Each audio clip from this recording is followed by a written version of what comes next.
Fala Reds, eu sou Felipe Salles e está no ar mais um vídeo da Liverpool Brasil News. No episódio de hoje, falaremos da vitória dos Reds diante o Brentford pela 22ª rodada da Premier League. Antes de tudo, peço que se inscreva no canal, deixe seu like e compartilhe esse vídeo com todos os seus amigos. Estamos próximos a alcançar a meta de 1000 inscritos, então toda ajuda é bem-vinda para atingirmos esse objetivo, fechou? Neste sábado, o Liverpool visitou os Bees no JTEC Stadium pela 22ª rodada da Premier League e com gols de Darwin Núñez no acréscimo, saiu com a vitória por 2-0. Os comandados de Arne Slot chegaram a 50 pontos na Liga Inglesa, continuam na liderança e ampliaram a vantagem para o vice-líder Arsenal para 6 pontos, já que os Gunners empataram na rodada diante o Aston Villa. Vale lembrar que o Liverpool ainda tem um jogo a menos. Então esse confronto, esse jogo que está a menos na tabela, será disputado no início de fevereiro contra o Everton, lá no Goodison Park. Bem provável que seja o último clássico da casa do Everton, já que eles estão com o estádio praticamente pronto para a próxima temporada. Então será um jogo bem disputado, é claro, é um clássico, mas essa despedida com certeza será bem disputada. Agora eles estão com um novo técnico, que é o David Moyes, e eu não queria falar tão explicitamente, mas o Liverpool acabou dando sorte desse jogo ter sido adiado naquele final de semana repleto de neve, porque o Liverpool estava com muito problema no elenco. Então, para esse jogo em fevereiro, a tendência é que o time esteja muito mais inteiro e possa brigar realmente pela vitória. Além disso, tem a questão do Sean Dyche, que acabou sendo demitido, e ele é uma pedra no sapato para o Liverpool, ainda mais jogando pelo Everton, nesse futebol que ele gosta de fechar, retranca e apostar na bola longa, bola parada, e o Liverpool sempre tem problemas com isso. Mas enfim, isso a gente fala em outro momento. Agora o objetivo é falar da vitória do Liverpool diante do Brentford, um estádio que sempre é muito difícil jogar lá. Eu lembro até hoje daquele empate por 3-3 na temporada 2020-21, onde o Liverpool literalmente brigou com o Manchester City pelo título da Premier League até o último minuto da última rodada, e aqueles 2 pontos fizeram muita falta para um título que acabou não vindo. Então vencer lá em um momento que o Liverpool estava pressionado, porque eram 2 empates seguidos na Premier League, e o Arsenal com essa possibilidade de reduzir a vantagem para apenas 1 ponto. Então teve essa questão do Liverpool não ter conseguido furar a defesa do Forest no último final de semana, no último meio de semana, melhor dizendo. Claro, fez um gol, mas teve muita dificuldade para criar outras oportunidades, parou bastante no Matt Sells. Então era um momento que o Liverpool precisava responder, vencer e somar esses 3 pontos para jogar a pressão novamente para o outro lado. Então o Liverpool conseguiu esse triunfo, um time avassalador que deu 37 finalizações, mas anotou apenas 2 gols. Então tem aquele lado do copo cheio e do copo vazio. Muitas vezes, tanto na era Klopp como agora com Arne Slot, eu já cheguei a falar bastante aqui no canal sobre isso, que o Liverpool finaliza bastante, mas desperdiça muitas chances, escolhe mal o momento de finalizar. E esse jogo contra o Brentford foi um exemplo disso. Então teve muitas escolhas erradas, muitas finalizações que os jogadores poderiam escolher movimentos melhores, principalmente aquela do Gakpo no final do primeiro tempo, onde o Salah encontrou um ótimo passe para ele, deixou ele cara a cara com o goleiro e ele quis desviar de chapa, sendo que ele poderia ter dado uma cavada, finalizado mais para o alto, que ele com certeza acertaria o alvo e poderia ter aberto o placar naquele momento.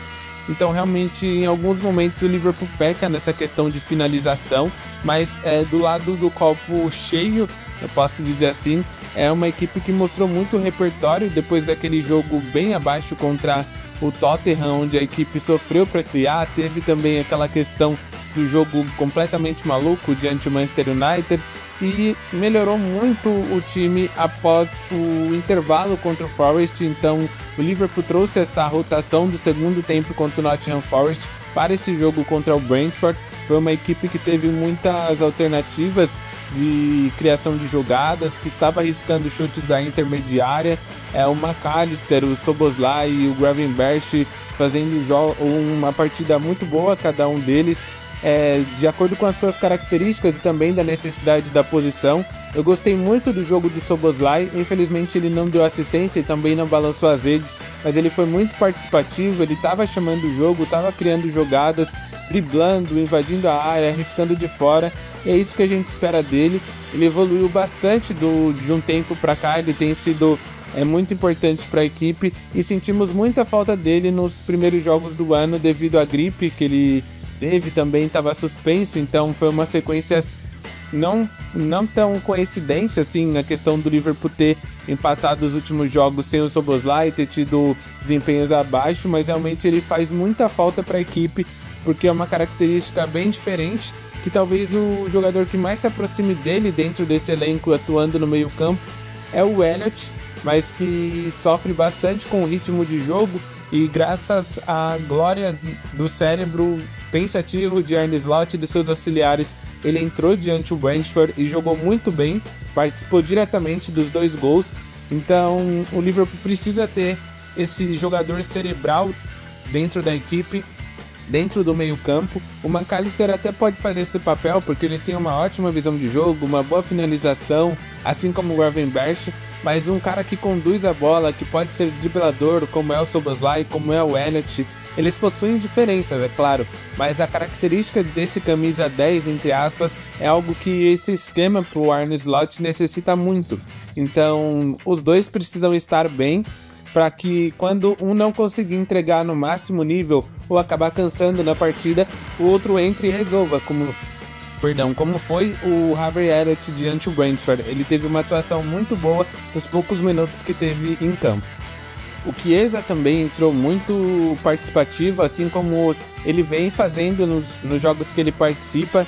Claro que tem toda essa questão física e também ele não teve muitos minutos até aqui na temporada, mas esse jogo ele entrou muito bem, ele participou muito das jogadas ofensivas. No segundo gol, ele que deu início à jogada depois da roubada de bola do Salah.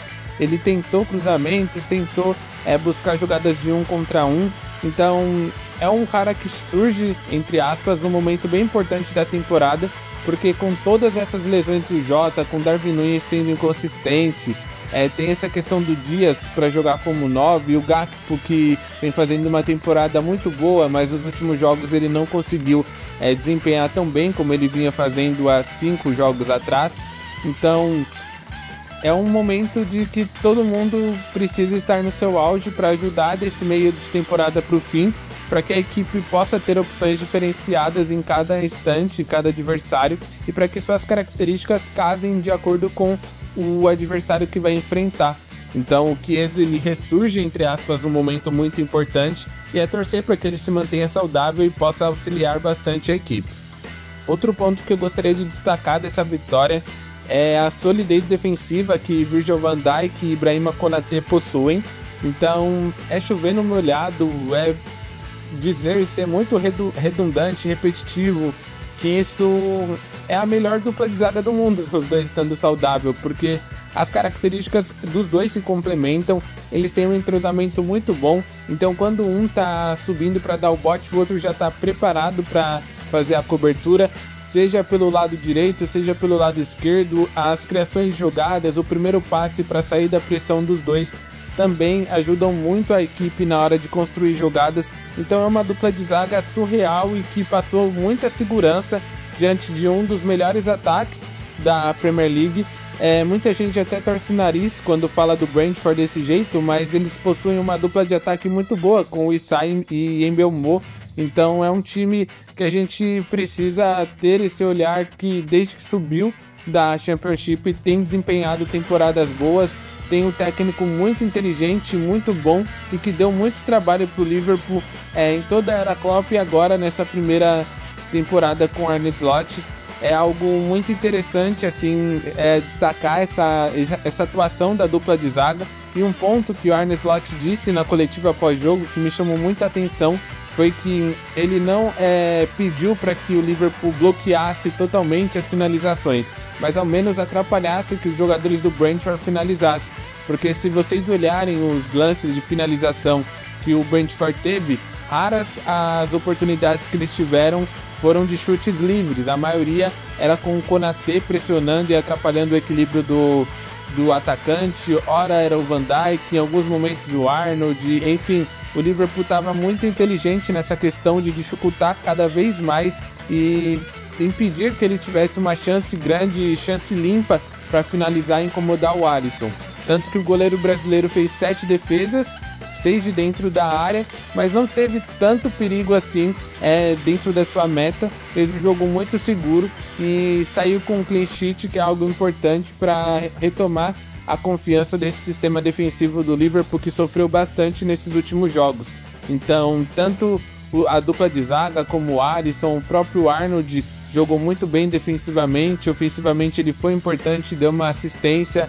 O Tsimikas, que foi o lateral esquerdo, no começo ele sofreu um pouco com as investidas do Mbeumo, mas aos poucos ele foi entendendo melhor onde deveria se posicionar, e o Liverpool também foi dominante no jogo e ele não sofreu tanto e teve uma atuação segura. O Robertson, quando entrou no segundo tempo, ele até teve alguns momentos assim de erro. É algo preocupante mesmo, que a gente já vem falando durante essa temporada, que é a queda física dele e a queda técnica também, por que não? A noção de posicionamento dele está muito baixa, porque diversos lances e cruzamentos ele deixa o defensor o atacante, se antecipar de um jeito muito fácil, e isso aconteceu durante o jogo. Teve outro momento que ele foi fazer um corte e deixou a bola livre para o meio-campista do Brentford finalizar. Então realmente o Robertson é um ponto para ficar em atenção, e conforme as notícias já estão saindo, o Liverpool bem provavelmente contratará um lateral esquerdo na janela de verão. Então, infelizmente, a idade chega para todo mundo e talvez o Robertson esteja sentindo isso. E é claro que a gente não pode finalizar esse vídeo sem falar da importância do Darwin Núñez e desses 2 gols que ele fez, que mais uma vez garantiram 3 pontos para o Liverpool. Uma estatística curiosa que foi informada durante o período do jogo pelo Mitchell Reid, que é um cara que acompanha muitas estatísticas do Liverpool. Ele tem praticamente todos os dados que você possa imaginar. Ele disse que o Darwin Núñez é o primeiro jogador na história da Premier League, a era moderna do futebol inglês, a conquistar ou marcar 3 vezes gols que deram a vitória após os 90 minutos, então nos acréscimos. Ele é o jogador que mais fez isso em toda a era Premier League. Foram 3 oportunidades e realmente mostra um pouco o que é Darwin Núñez, que é esse cara brigador que não desiste nunca, que tem os seus altos e baixos. É verdade, bem verdade, que no Liverpool tem sido mais baixos, mas todas as vezes que ele tem esses pontos altos, ele se destaca e ajuda a equipe muito bem. É um centroavante que eu posso dizer que é a parte autêntica de um centroavante, é um manual do centroavante, aquele cara que é um finalizador, às vezes tem dificuldade de conduzir a bola, tem dificuldade para driblar e até para finalizar, mas quando ele acerta, realmente ele sempre faz gols importantes e que ajudam muito a equipe, e é torcer muito para que isso tenha dado confiança para ele manter esse nível, já que infelizmente não dá para contar com o Diogo Jota e todas essas lesões e problemas físicos que ele sofre. É impressionante o tão bom que é o Jota, mas infelizmente ele sofre com lesões, sofre com doença, sofre com tudo e não consegue manter uma regularidade em um período sem se machucar. Já foi trocada a comissão médica, a comissão técnica, ele já foi cuidado, já teve maior tempo de recuperação, menor tempo de recuperação, mas parece que nada resolve essa questão física do Jota. Então eu realmente não consigo colocar a culpa no departamento médico do Liverpool, na preparação física, nos técnicos, tanto o Klopp como o Slot agora. É realmente uma coisa do jogador e infelizmente, pelo jeito, parece que não tem o que fazer. E é torcer para que ele seja importante nos momentos que fique disponível. Mas falando do Darwin Núñez, ele deu uma entrevista muito interessante. Depois da partida, ele disse que ele nunca vai desistir de entregar o seu máximo para o Liverpool, nunca vai jogar toalha, e ele sabe que está devendo, que precisa melhorar e que esses gols dão bastante confiança para ele. E eu espero muito que ele consiga manter uma sequência boa e ajudar a equipe nesse momento de temporada, nessa reta final, e quem sabe ser um dos destaques e uma peça fundamental para um título de Premier League, um título de Copa da Liga, um título da Champions, Copa da Inglaterra, enfim, tudo que o Liverpool está disputando, porque seria uma história muito legal e curiosa, ele se redimindo e tendo essa segunda parte da temporada de redenção para um cara que foi tão xingado, eu admito, por mim, por todas as pessoas que eu conheço e por 99,9% da torcida do Liverpool, muitas vezes com razão, outras vezes um exagero, mas é claro que o Darwin Núñez ele pode ser importante, é torcer para que esses 2 gols encham ele de confiança e torne ele um jogador mais regular, mais confiante e mais ligado no que ele precisa fazer para que o Liverpool consiga aproveitar o melhor que ele tem, que são essas invasões a espaço, são esses chutes de média distância, essa corrida que ele faz para cima dos defensores e a maneira também até como ele apoia e faz o pivô para os seus companheiros de ataque. Na coletiva pré-jogo, o Arne Slot até disse que ele sabe que o Darwin está devendo, mas também que a equipe não tem produzido para encaixá-lo no time e que ele esperava que o Darwin continue. Ele falou que o Darwin já marcou gols e ele esperava que ele fizesse isso novamente, e foi realmente isso que aconteceu. Então ele profetizou esses 2 gols do Darwin Núñez e espero que ele fale isso em todas as coletivas e venha gols rodada após rodada e que o Darwin seja importante para essa reta final do Liverpool. Então, esse é o novo formato do vídeo, praticamente a cada vídeo é um formato diferente, mas devido a tanta demanda assim, de coisas que acontecem, tantos jogos que o Liverpool tem, a gente precisa se adaptar para os vídeos acontecerem no canal. Então eu espero que tenham curtido, que deixem o seu like e compartilhe com todo mundo. Também comente a sua opinião e dê dicas de formatos que a gente pode fazer ou conteúdos que vocês querem saber sobre o Liverpool. E não se esqueçam que aqui na Liverpool Brasil News vocês nunca caminharão sozinhos.